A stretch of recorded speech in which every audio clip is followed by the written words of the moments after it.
Hello everyone, welcome back to gen Z learning with Nikita. आज मैं लेकर आई हूँ एमएमपीसी 4 का एक बहुत ही इंपॉर्टेंट वीडियो जिसमें हम डिस्कस करने वाले हैं एग्जाम के पॉइंट ऑफ व्यू से सबसे ज़्यादा रिपीटेड और इम्पॉर्टेंट क्वेश्चंस। वैसे एमएमपीसी 4 के और भी इम्पॉर्टेंट वीडियोस मैंने चैनल पर अपलोड किए हुए हैं, cash flow statement and budgeting से रिलेटेड। तो एक बार आप एग्जाम से पहले प्लेलिस्ट ज़रूर चेक करें, आपको काफ़ी हेल्प मिलेगी। और हाँ, अगर आप मेरे चैनल पर नए हो तो चैनल को सब्सक्राइब करना बिल्कुल मत भूलना। चलिए फिर बिना टाइम वेस्ट किए आज का वीडियो शुरू करते हैं। आज की इस वीडियो में हम बात करने वाले हैं एमएमपीसी 4 के एक इम्पॉर्टेंट टॉपिक के बारे में, एनुअल रिपोर्ट। तो सबसे पहले तो देखते हैं एनुअल रिपोर्ट होती क्या है। In simple words, annual report एक पूरे साल की रिपोर्ट होती है एक कंपनी की। इसमें लिखा होता है कि कंपनी ने लास्ट ईयर कैसे परफॉर्म किया, कितना कमाया, कितना खर्च किया और फ्यूचर प्लान्स क्या है कंपनी के, इन सब के बारे में। ओके, सो अब देखते हैं कि एनुअल रिपोर्ट में क्या क्या होता है। सबसे पहले तो आती है बैलेंस शीट। ये बताती है कि कंपनी के पास कितनी एसेट्स है और कितनी लायबिलिटीज या ऑब्लिगेशंस है, मतलब कंपनी की फाइनेंशियल हेल्थ का स्नैपशॉट। ये तो होती है बैलेंस शीट। ओके, उसके बाद आता है profit and loss statement, P&L। इसमें पूरी डिटेल होती है कि कंपनी ने साल में कितना रेवेन्यू अर्न किया, कितने एक्सपेंसेस हुए और फाइनल प्रॉफिट या लॉस क्या निकला। ठीक है, देन कैश फ्लो स्टेटमेंट बहुत इंपॉर्टेंट होता है ये भी। इसमें दिखाया जाता है कि कंपनी के पास एक्चुअल कैश कितना आ रहा है और कितना जा रहा है। सो इससे कैश रियलिटी पता चलती है, बिकॉज प्रॉफिट कभी कभी मिसलीडिंग भी हो सकता है। ओके, देन उसके बाद आती है डायरेक्टर्स रिपोर्ट। ये भी एनुअल रिपोर्ट का ही पार्ट होता है। इसमें टॉप मैनेजमेंट अपने वर्ड्स में बताती है कि कंपनी ने क्या क्या अचीव किया है, क्या क्या चैलेंजेस थे और फ्यूचर में क्या स्ट्रैटेजी होने वाली है कंपनी की। ठीक है, देन उसके बाद है कॉर्पोरेट गवर्नेंस रिपोर्ट। मीन्स यहाँ पर board meetings, audits, committees, transparency, ये सारी डिटेल्स होती है। So basically companies rule follow कर रही है या नहीं, उसकी क्लैरिटी दी जाती है इस रिपोर्ट में। सो अब बात यह है कि एनुअल रिपोर्ट का यूज कौन कौन करता है। इन्वेस्टर्स, रेगुलेटर्स या स्टेक होल्डर्स जो बिजनेस की परफॉर्मेंस को समझना चाहते हैं। ठीक है, सो अब एक इम्पॉर्टेंट क्वेश्चन है, वो देख लेते हैं। Explain the heads in which non audited information is provided in annual report and discuss the significance of such information. तो सबसे पहले तो देखते हैं कि नॉन ऑडिटेड इन्फॉर्मेशन होती क्या है।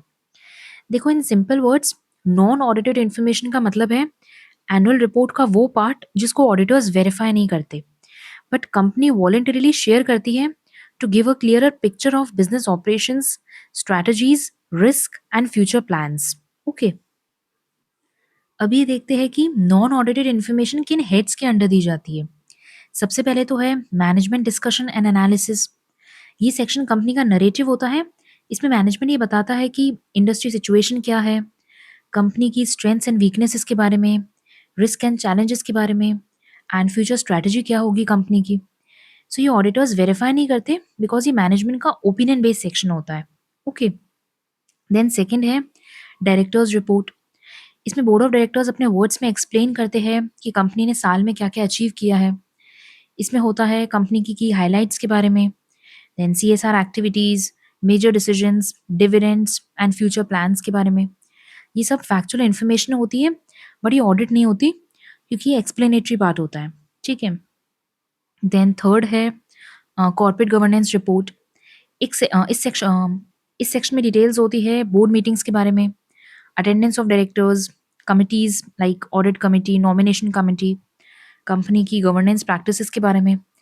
सो ऑडिटर्स फाइनेंशियल डेटा को वेरीफाई करते हैं, लेकिन governance related descriptive details non audited रहती है। ओके, उसके बाद है शेयर होल्डर इन्फॉर्मेशन।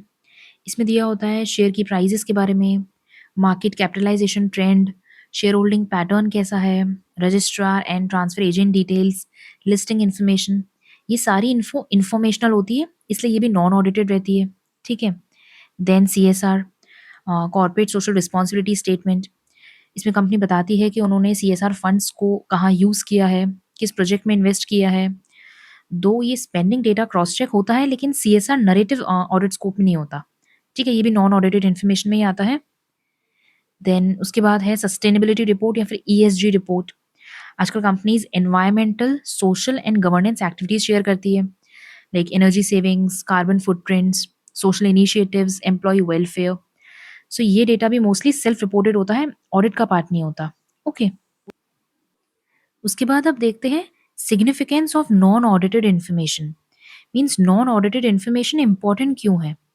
सबसे पहला पॉइंट है better understanding of business strategies. Business strategies को अच्छे से समझने के लिए, बिकॉज फाइनेंशियल स्टेटमेंट सिर्फ नंबर्स देते हैं, but non audited info company की थिंकिंग, प्लानिंग और फ्यूचर डायरेक्शन भी बताती है, right? Second, it helps investors in decision making. Means investors को पता लगता है कि कंपनी का फोकस क्या है, जैसे कि ग्रोथ या एक्सपेंशन, इनोवेशन या फिर cost control. Then third, it shows transparency and trustworthiness. Means company जितनी ज़्यादा non audited information openly share करती है, उतना ही स्टेक होल्डर्स का ट्रस्ट बढ़ता है। ओके, देन उसके बाद है it explains numbers beyond the balance sheet. Means आपको पता चलता है कि सेल्स क्यों बढ़ी है या एक्सपेंसेस क्यों इंक्रीज हुए हैं, बिकॉज नंबर्स के पीछे की कहानी तो management discussion and analysis report और डायरेक्टर रिपोर्ट में ही मिलती है। Okay, then future outlook clarity. Means audited statements तो पास्ट बताते हैं, but non audited sections future direction बताते हैं, जैसे बिजनेस अपॉर्चुनिटीज़ के बारे में, मार्केट ट्रेंड्स के बारे में, R&D इनिशिएटिव्स या फिर रिस्क एक्सेट्रा।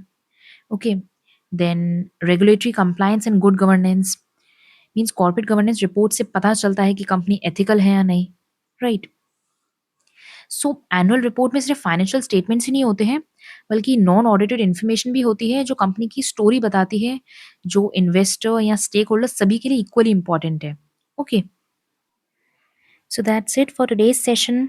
अगर वीडियो पसंद आया हो तो लाइक ज़रूर करें और चैनल को सब्सक्राइब करना बिल्कुल मत भूलना, ताकि मैं आपके लिए ऐसे ही इंपॉर्टेंट और हेल्पफुल कंटेंट लाती रहूँ। और हाँ, वीडियो को अपने फ्रेंड्स के साथ भी शेयर करना, शायद उनके लिए भी ये काफ़ी यूज़फुल हो।